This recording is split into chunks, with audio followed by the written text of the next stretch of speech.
In this video, I'm going to show you how I built this cherry wood mid-century modern coffee table. I'm happy with it now, but I'll show you the big mistake that I made during the build, and why I believe no project is ever too finished to rip it apart and fix something that's actually bugging you. Now let's get going.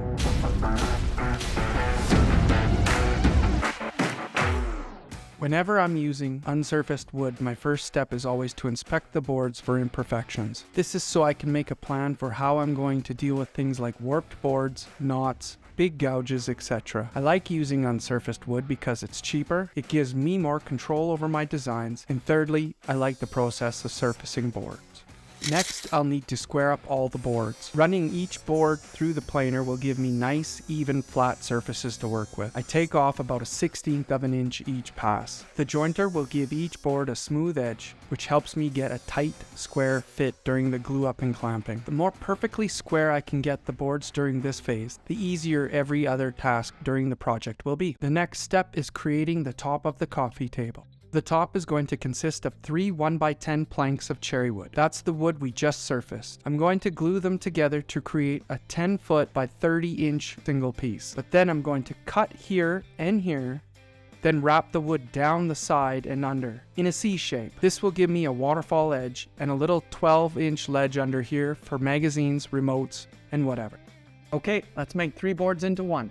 I'm making sure there is an ample amount of wood glue on every side. Too much is better than too little in this case. Now I simply push the boards together and apply clamps. I'm going slow here to make sure the seams are closing evenly and the boards are staying level and not popping up under the pressure. If I do this part too quickly, I run the risk of boards buckling up. Some glue squishing out is good. It means I'll get a good strong connection. If I do this part right, you'll barely be able to see the seams when the piece is finished. I'll let that dry for 24 hours or so. In the meantime, let's get started on the legs. Now here is where I make my big mistake, but I won't know about it till the table is pretty much finished. So I'm actually going to quickly skip this part and you'll see why in a little bit.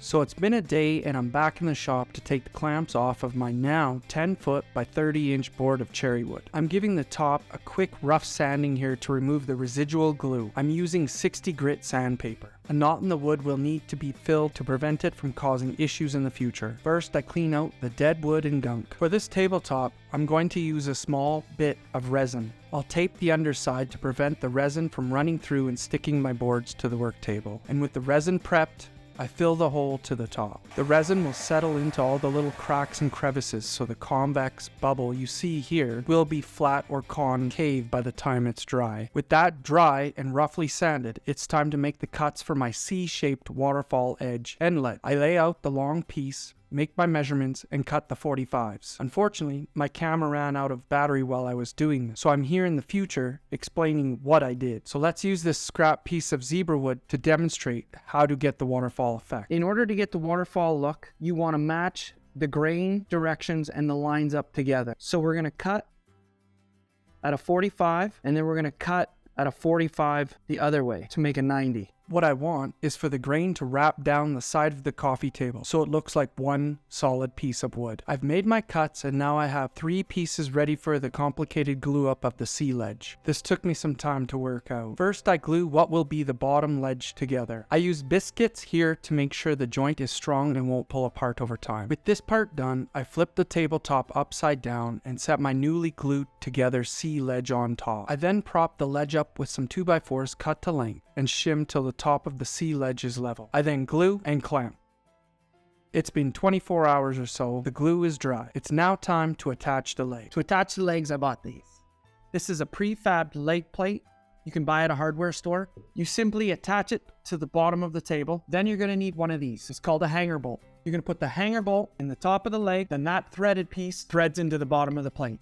So I just trace out where the screws will go, pre-drill some small holes, and attach the plate. Before I move on to the next step, let's talk about the mistake I made. The truth is, I finished this table and realized after the fact that I had built the wrong style of leg. They were the wrong shape, angle, wood design, everything. I was going for a mid-century modern design. Even though this was going to be a pain in the ass and take an extra day or so to complete, I knew they had to go. So I made a hard decision, ripped them off, and started again. And I have to tell you, in the future, I am so happy I did. So Let's make some new legs. I happen to have a CNC machine, and I will use any excuse to use it. So one vector file and a CNC cut later,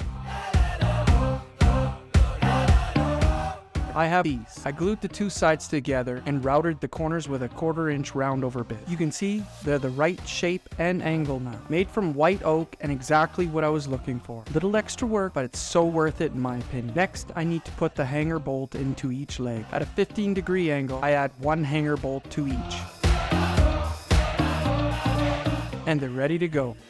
Now it's as simple as screwing them into the leg plate and getting a tight fit. It's time to sand to a fine finish. I start with a 60 grit paper and work my way up to a 400 grit. This process takes hours for a piece this big, but I never skimp on sanding. It really is one of the things that separates good woodwork from bad, in my opinion. With the sanding finish, the next step for this coffee table is staining.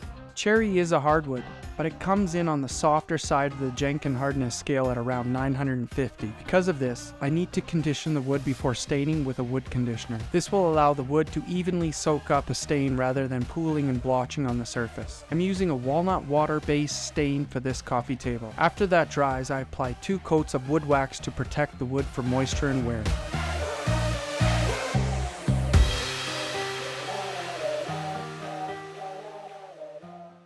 And here's the final result.